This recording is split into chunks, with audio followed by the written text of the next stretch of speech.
Hello everyone, स्वागत है आप सभी का। आई होप आप सभी बहुत अच्छे होंगे और सभी की तैयारी बहुत अच्छी चल रही होगी। हम इनइक्वालिटीज पढ़ रहे थे और ये हमारी थर्ड वीडियो है और लास्ट वीडियो है।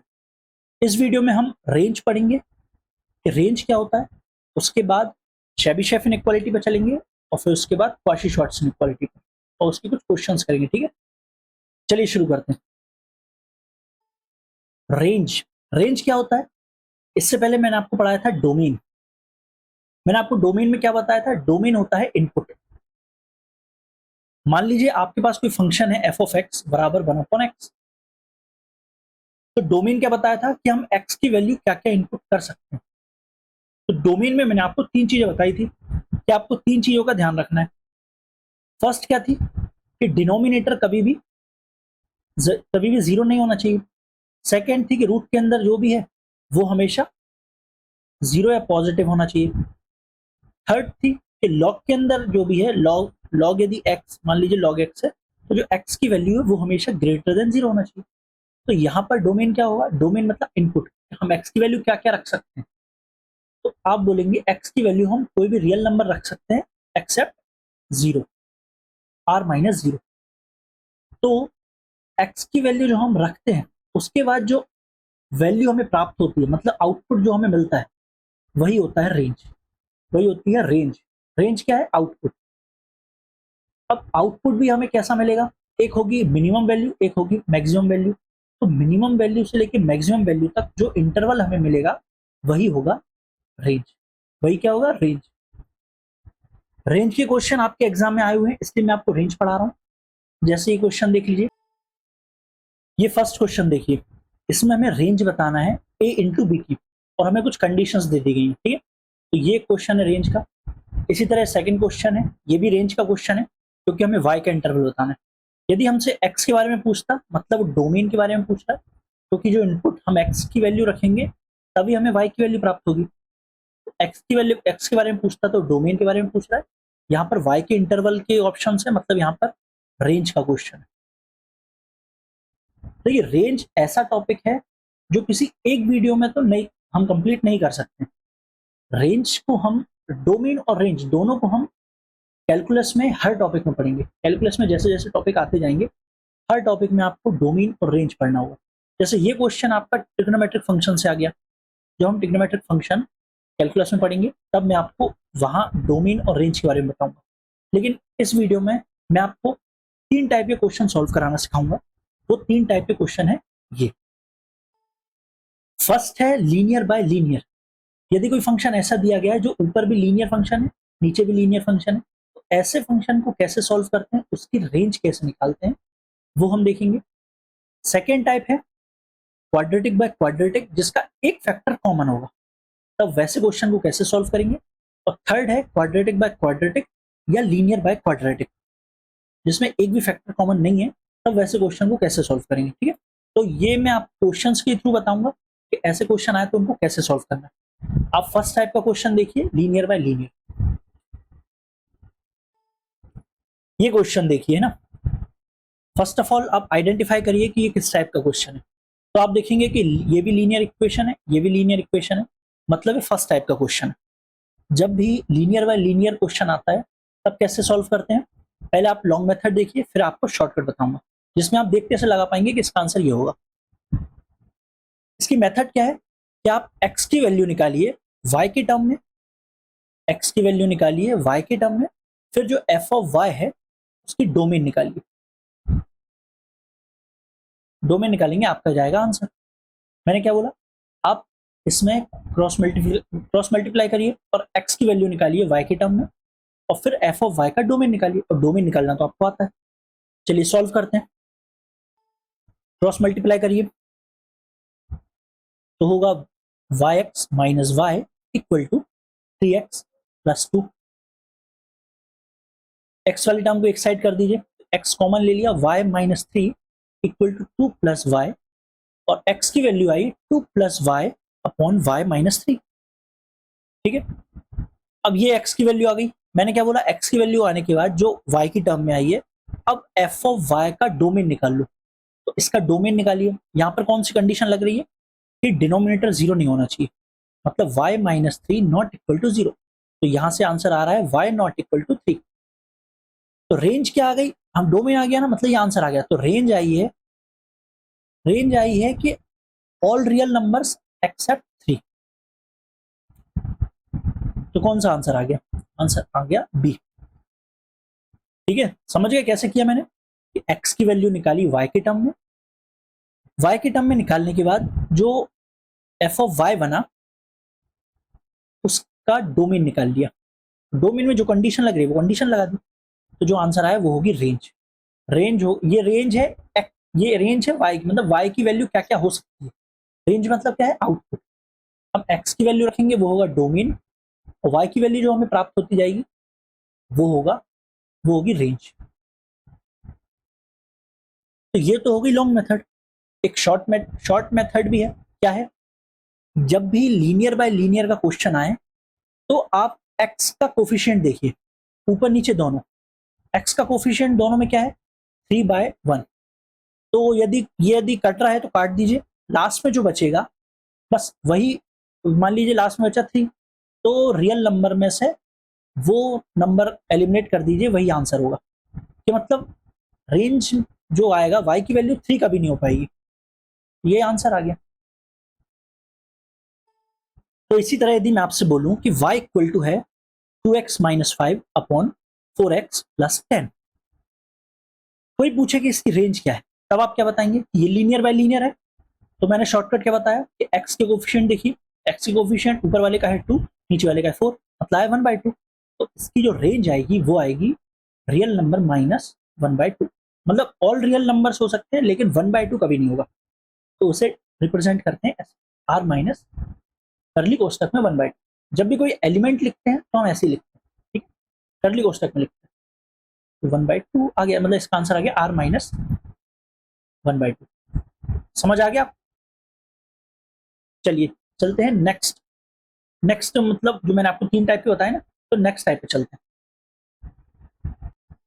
नेक्स्ट है क्वाड्रेटिक बाय क्वाड्रेटिक, लेकिन एक फैक्टर कॉमन है इसमें। एक फैक्टर कॉमन क्या, x है ना, तो कॉमन ले लो, x कॉमन लिया तो क्या है x माइनस 1 अपॉन x, नीचे से भी कॉमन लिया तो क्या है x प्लस 2।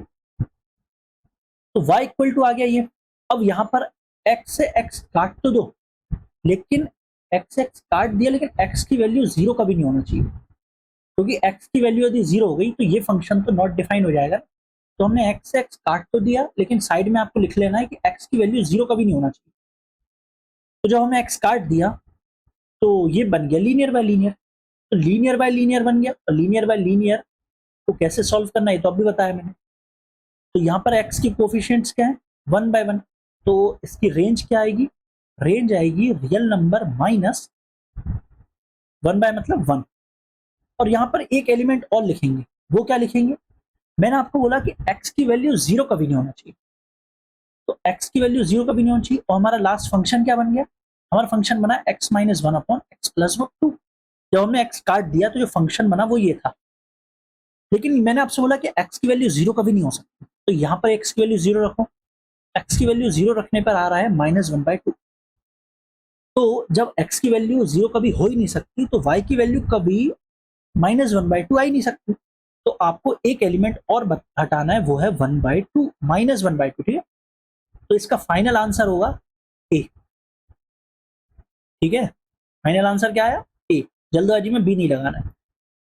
एक बार फिर से सुन लीजिए, मैं एक बार फिर से समझा रहा हूँ। जब भी क्वाड्रेटिक बाय क्वाड्रेटिक के क्वेश्चन आते हैं और जिसमें एक फैक्टर कॉमन है, तो क्या करना होता है, एक फैक्टर जो कॉमन है वो कॉमन निकाल लो, X minus 1, X minus 1 sorry, और नीचे आ रहा है एक्स प्लस 2। तो ये आ गया फंक्शन। अब हमने एक्स से एक्स काट तो दिया, लेकिन यहाँ पर हम लिख लेंगे कि एक्स की वैल्यू 0 कभी नहीं होना चाहिए, क्योंकि एक्स की वैल्यू 0 होगी तो ये फंक्शन नॉट डिफाइन हो जाएगा। ये हमने लिख लिया। तो नया फंक्शन क्या बना, नया फंक्शन बना x minus 1 upon x plus 2। ये बन गया लीनियर बाय लीनियर। और लीनियर बाय लीनियर को कैसे सॉल्व करते हैं अभी बताया। उसकी शॉर्टकट क्या है, कि दोनों का जो कोफिशिएंट है, कोफिशिएंट क्या आ रहा है दोनों का 1/1 मतलब 1, तो इसकी रेंज क्या आ रही है, रेंज आ रही है r माइनस 1 है ना, ये हम हटा देंगे एलिमेंट, और एक एलिमेंट और हटाएंगे, वो आएगा x नॉट इक्वल टू 0 से। मैंने आपको बोला x की वैल्यू 0 कभी नहीं हो सकती, x की वैल्यू 0 नहीं हो सकती, तो इस वैल्यू में हम जब x की वैल्यू 0 रख रहे हैं तो आ रहा है -1/2। जब x की वैल्यू 0 कभी हो ही नहीं सकती तो y की वैल्यू भी कभी -1/2 आ ही नहीं सकती, तो यहाँ पर -1/2 एलिमेंट हम हटा देंगे। तो ये आपको प्रोसेस याद रखना है। तो फाइनल आंसर आपका आ गया R-1, मतलब ये दो एलिमेंट हट जाएंगे रियल नंबर में से, तो फाइनल आंसर आ गया। समझ आ गया आपको? चलते हैं नेक्स्ट टाइप पर।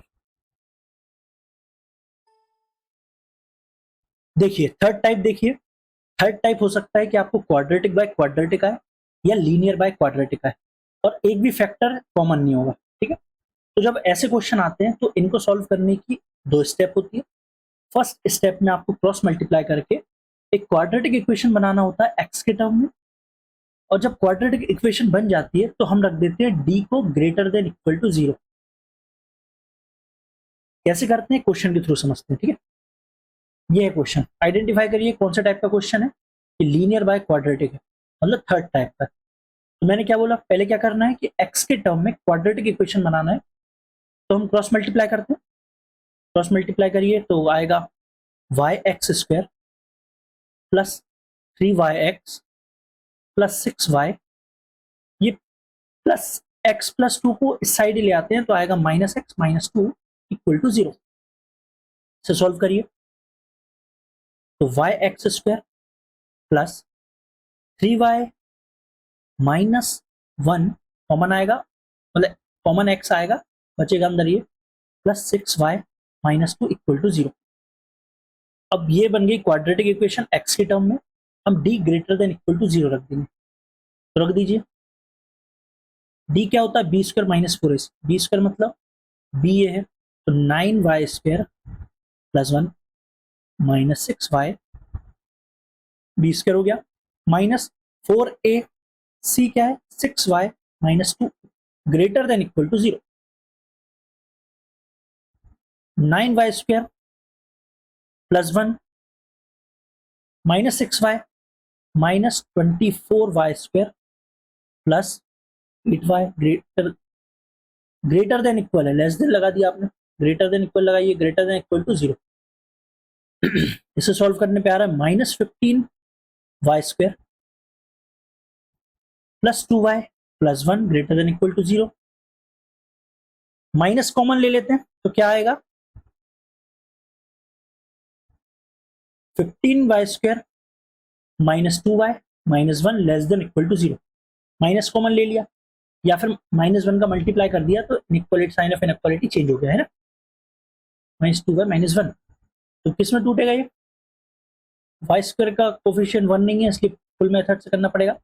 यहाँ पर आएगा 15×3 = 45 होता है ना, सॉरी 5 × 3 तो -5y plus 3y -1 less than equal to 0।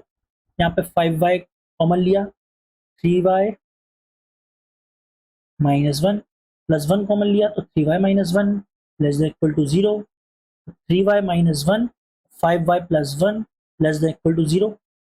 Wavy का मेथड लगा दो, एक आ रहा है 1/3, 1/3, एक आ रहा है -1/5।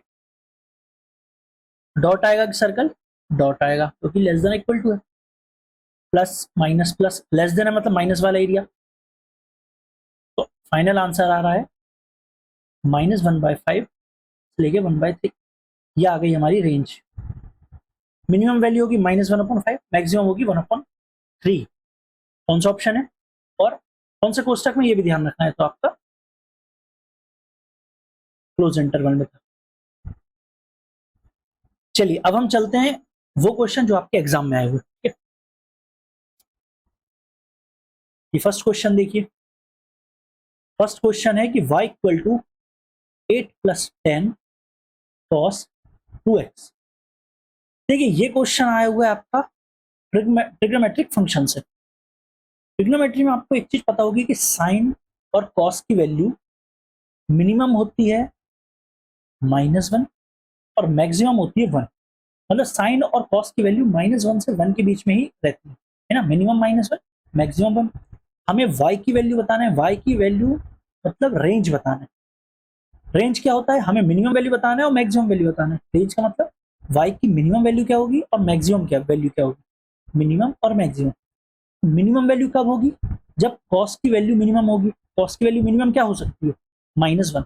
मैंने आपको ये बताया, पहले कॉस्ट के साथ कुछ भी दिया हो, जैसे कॉस्ट एक्स भी दिया होता तब भी उसकी मिनिमम वैल्यू -1 होती। अभी कॉस्ट 2x दिया है तब भी इसकी मिनिमम वैल्यू -1 ही होगी। तो जब cos 2x की मिनिमम वैल्यू -1 होगी तब इसे सॉल्व करिए तो क्या आएगा, y इक्वल टू 8 माइनस 10, तो आ रहा है -2।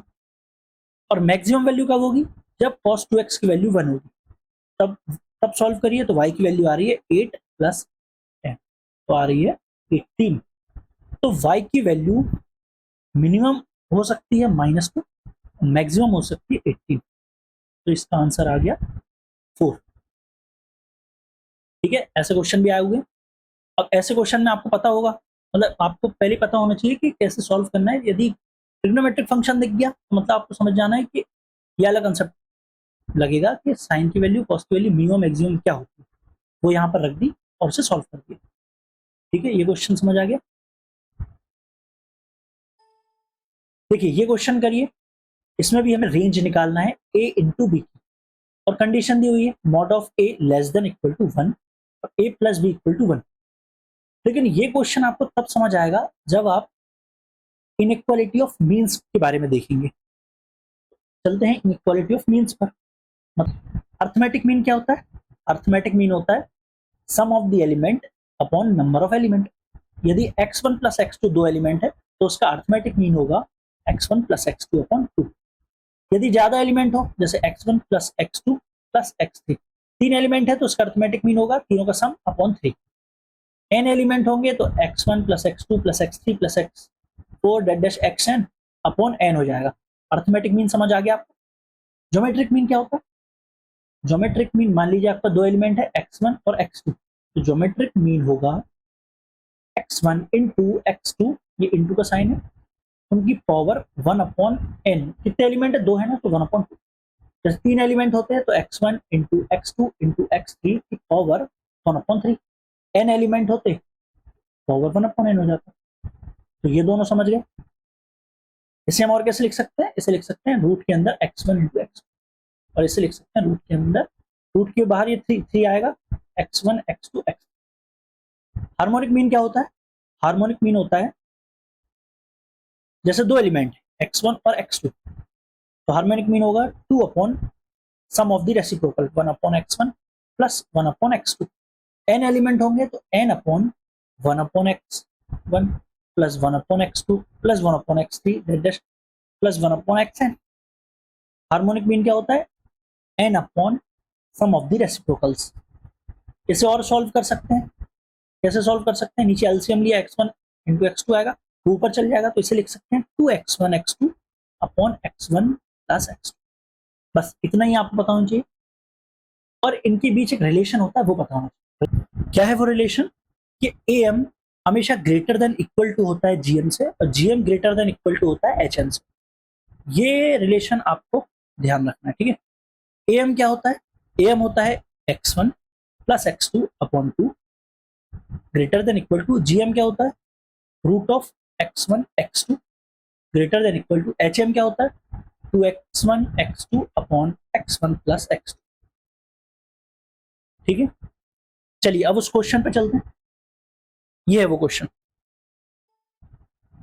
इस क्वेश्चन में हमें रेंज निकालना है a इंटू बी की, और कंडीशन क्या दी हुई है, मॉड्यूलस a लेस देन और equal to 1 and a plus B equal to 1। जब modulus a less than equal to 1 है तब हम क्या कह सकते हैं कि a की वैल्यू मिनिमम -1 होगी और मैक्सिमम 1 होगी। ठीक है, यही बोल मॉड्यूलस इनइक्वालिटी में आपको पढ़ाया था ना, बस उससे ये कंडीशन आ गई, a की मिनिमम वैल्यू -1 और a की मैक्सिमम वैल्यू 1, और दिया हुआ है a plus B equal to 1। देखिए यहां पर बात हो रही है a प्लस बी की और a इंटू बी की। तो मैंने अब भी आपको पीछे कंडीशन बताई है,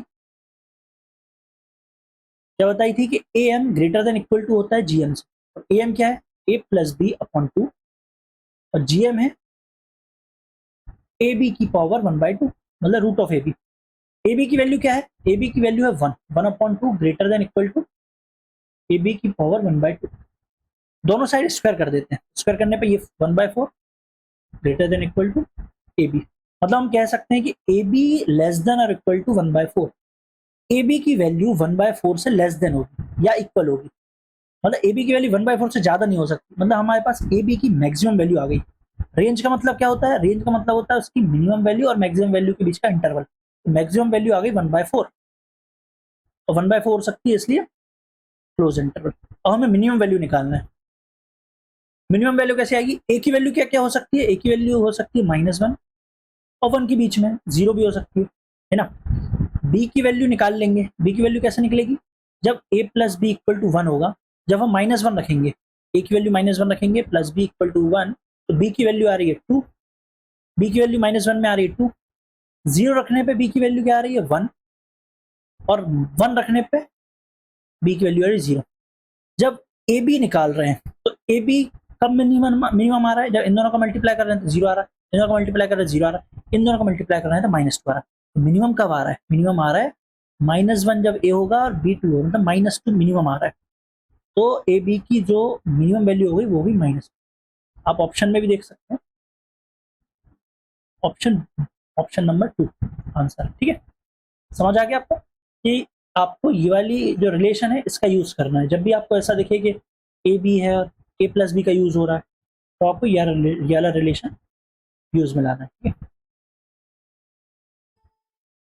चलिए अब हम करते हैं क्वाशी-शॉर्ट्स इनइक्वालिटी और शेबीशेफ इनइक्वालिटी। पहले हम इन दोनों के स्टेटमेंट्स देखेंगे, फिर उसके बाद क्वेश्चन करेंगे। ठीक है, क्वाशी-शॉर्ट्स इनइक्वालिटी से ही क्वेश्चन आया हुआ है, शेबीशेफ से अभी तक क्वेश्चन नहीं आया, लेकिन इसके एक बार हम इसका स्टेटमेंट देखेंगे, स्टेटमेंट बोलता क्या है। ठीक है, चलिए शुरू करते हैं क्वाशी-शॉर्ट्स इनइक्वालिटी से।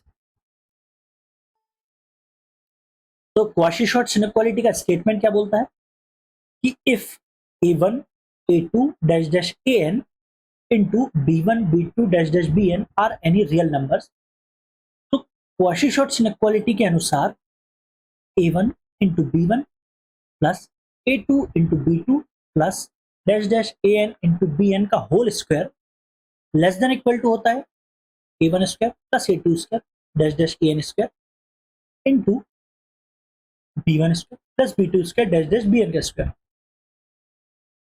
समझ आया आपको?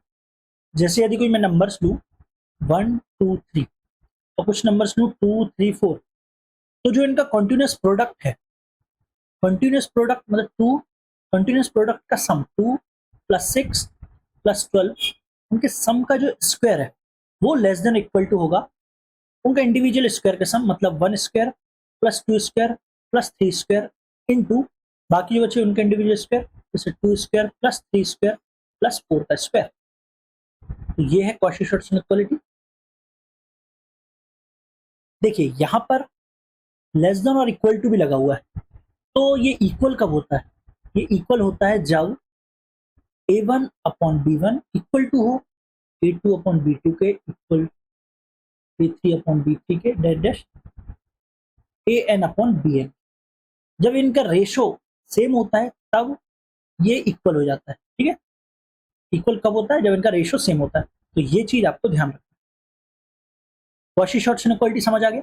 अब चलते हैं शेबीशेफ इनइक्वालिटी। शेबीशेफ इनइक्वालिटी कई जगह यहाँ टी लगा होता है। इस इनइक्वालिटी के अनुसार यदि कुछ numbers a1 a2 dash dash an जो कि डिक्रीजिंग ऑर्डर में, इंक्रीजिंग ऑर्डर में है, इसी तरह b1 b2 b3 bn जो कि इंक्रीजिंग ऑर्डर में है, तब हम कह सकते हैं कि a1 plus a2 plus dash dash an into b1 plus b2 dash dash bn less than और इक्वल टू होंगे n into a1 b1 plus a2 b2 plus dash dash an bn। ठीक है, समझ आ गया? और इसे क्या कैसे लिख सकते हैं? Summation of ai into summation of bi less than equal to n summation of ai bi। ठीक है, ये दोनों इनइक्वालिटी आपको समझ आई। एक बार मैं दोनों को एक जगह लिख देता हूं। सबसे पहले हम देखेंगे क्वाशी-शॉर्ट्स इनइक्वालिटी, फिर हम देखेंगे शेबीशेफ इनइक्वालिटी। ठीक है, और फिर इन दोनों को याद कैसे रखना वो भी बताऊंगा। तो ध्यान से सुनिए कि क्वाशी-शॉर्ट्स इनइक्वालिटी क्या थी कि a1 b1 plus A2B2 plus z dash ANBN का होल स्क्वायर लेस देन और इक्वल टू होता है A1 square plus A2 square plus z dash AN का square into B1 square plus B2 square plus z dash BN का square, मतलब उनके individual square का multiply. इसको और कैसे लिख सकते थे, समीशन ऑफ AI का whole square less than equal to होता है summation of AI square into summation of BI square. ठीक है, ये है कॉची-शॉर्ट्स इनइक्वालिटी।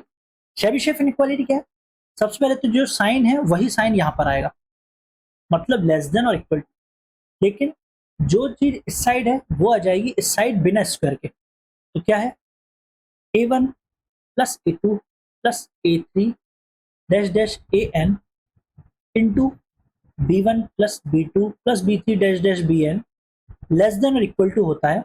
और ये चीज यहां आ जाएगी लेकिन स्क्वायर के बिना, बस यहां पे शुरू में n लग जाएगा, n A1 B1 plus A2 B2 plus dash dash AN BN। Simple है, साइन सेम है, बस ये वाली चीज है यहाँ, ये वाली चीज है यहाँ, इस बिना स्क्वायर के। इसे और कैसे लिख सकते हैं, summation of AI into summation of BI less than equal to n into summation of AI BI। ठीक है, याद रहेगा।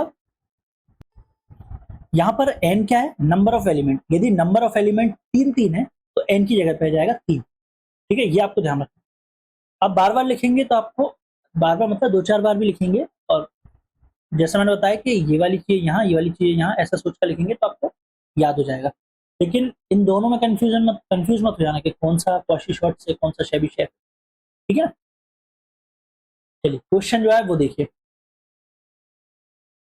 फर्स्ट क्वेश्चन, इस क्वेश्चन में हमें कॉची-शॉर्ट्स इनइक्वालिटी के बारे में बताना है, इनमें से कौन सी कॉची-शॉर्ट्स इनइक्वालिटी है। फर्स्ट में लिखा हुआ है UV उनका whole square greater than equal to, पर कॉची-शॉर्ट्स इनइक्वालिटी में इसके बाद तो लेस देन इक्वल टू आता है, तो ये तो नहीं है। वैसे कॉची-शॉर्ट होती क्या है, समीशन ऑफ AI BI का होल स्क्वायर, तो ये इसका मतलब यही है, होल स्क्वायर की बात हो रही है, लेस देन और equal to summation of AI square into summation of BI square. तो UU मतलब U स्क्वायर, VV मतलब V स्क्वायर, तो इसका आंसर हो गया 3। ठीक है, समझ गए कॉची-शॉर्ट्स इनइक्वालिटी का आंसर 3 क्यों आया।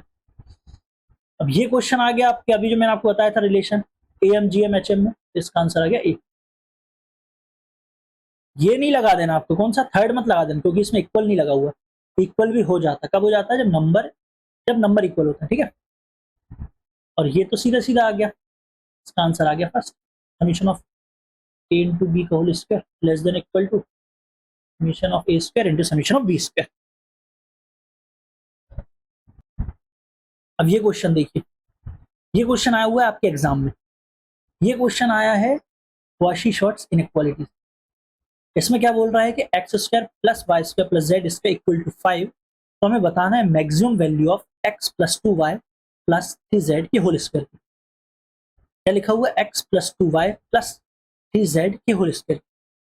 यहां पर हम क्या बोल सकते हैं कि A1 A2 A3 B1 B2 B3 क्या क्या है, A1 क्या है, A1 है 1, A2 है 2, A3 है 3, B1 है x, B2 है y, C2 है z। तो अभी हमने कॉची-शॉर्ट्स इनइक्वालिटी में क्या पढ़ा था, A1 B1 in plus A2 B2 plus A3 B3 के का whole square less than equal to होता है, इनका इंडिविजुअल स्क्वायर का सम करो, 1 square plus 2 square plus 3 square into X square plus Y square plus Z square. तो ये क्या हो रहा है, 1 प्लस 4 प्लस 9, और इसकी वैल्यू दी हुई है 5, लेस देन और इक्वल टू 14 इंटू 5 70। इसकी मैक्सिमम वैल्यू आ रही है 7। समझ गए कैसे किया मैंने। इसमें हमको ऑब्जर्व करना है कि A1 A2 A3 क्या होगा, B1 B2 B3 क्या होगा। वैसे इसमें देखते से समझ आ रहा है, ये क्वेश्चन आया था आपके क्वाशी-शॉर्ट्स इनइक्वालिटी से। एक क्वेश्चन और आया था, वो देखिए। ये क्वेश्चन देखिए, बिल्कुल एज इट इज है। इसमें क्या बोल रहा है, X square plus Y square plus Z square equal to 1 है और हमें मैक्सिमम वैल्यू निकालना है x plus 2y plus 3z। तो यहाँ पर a1 क्या है, a2 क्या है, a3 क्या है, b1 क्या है, b2 क्या है और b3 क्या है। a1 है 1, a2 है 2, a3 है 3, b1 है x, b2 है y, b3 है z। तो क्वाशी-शॉर्ट्स इनइक्वालिटी लगा दो। a1 b1 मतलब x प्लस a2 b2 मतलब 2y प्लस a3 b3 मतलब 3z का whole square less than equal to होता है a1 square plus a2 square plus a3 square into b1 square plus b2 square plus b3 square less than equal to, इसका आ रहा है 14, इसकी value दी हुई है 1, 14 into 1 less than equal to 14। इसका आंसर आ गया। इसका आंसर अभी आंसर नहीं, हमको बताना है x plus 2y plus 3z, x plus 2y 3z की मैक्सिमम वैल्यू बताना है और यहाँ पर तो स्क्वायर है, इसलिए तो यहाँ पर x plus 2y plus 3z की जो मैक्सिमम वैल्यू होगी वो √14। इसका आंसर आ गया √14। ये क्वेश्चन तो हमने कर चुके मॉड्यूलस इनइक्वालिटी का। तो x की वैल्यू क्या होगी, लेस देन है ना, इसलिए इक्वल टू का साइन नहीं आएगा, -2 से लेकर +2 तक। x की मिनिमम वैल्यू होगी -2 से ज्यादा और मैक्सिमम वैल्यू होगी 2 से कम। बस इसका आंसर आ गया 2। ये लास्ट क्वेश्चन देखिए, इसमें बोला गया है कि b नॉट इक्वल टू 0 और बोला गया है कि a upon b greater than 0, मतलब a अपॉन b पॉजिटिव है। a अपॉन b पॉजिटिव कब हो सकता है, जब दोनों के साइन सेम हो। यदि a नेगेटिव हो गया तो b को भी नेगेटिव होना पड़ेगा, यदि a पॉजिटिव है तो b को भी पॉजिटिव होना पड़ेगा। मतलब हम कह सकते हैं कि a इंटू बी वो भी ग्रेटर देन 0 होगा, है ना। यदि दोनों नेगेटिव हैं तो नेगेटिव नेगेटिव पॉजिटिव हो जाएगा, पॉजिटिव है तो पॉजिटिव ही रहेगा, तो a into be greater than 0 होगा। तो यहाँ पर हो चुके हमारे सारे क्वेश्चन खत्म और इसी के साथ हमारी खत्म होती है इनइक्वालिटी की यूनिट। ठीक है, आई होप आपको इनइक्वालिटी की यूनिट अच्छे से समझ आ गई होगी। 3 वीडियो में मैंने आपको इनइक्वालिटी पढ़ाया है। यदि आपको कुछ कंसेप्ट क्लियर नहीं हो रहा है तो आप वही वीडियो बार बार देखिए, 1-2 बार देखिए और नोट्स जरूर बनाइए। तो आई होप आपको पढ़ाने का तरीका अच्छा लगा होगा। अब हमारी 4 यूनिट खत्म हो चुकी है, मिलते हैं नेक्स्ट वीडियो में। अब देखता हूँ नेक्स्ट यूनिट कौन सी स्टार्ट करना है, जो भी होगी आपको बता दी जाएगी। चलिए मिलते हैं नेक्स्ट वीडियो में। यदि आपको अच्छा लगा है तो चैनल सब्सक्राइब जरूर करें, आप सब्सक्राइब नहीं कर रहे हैं और बिना सब्सक्राइब किए वीडियो देख ले रहे हैं।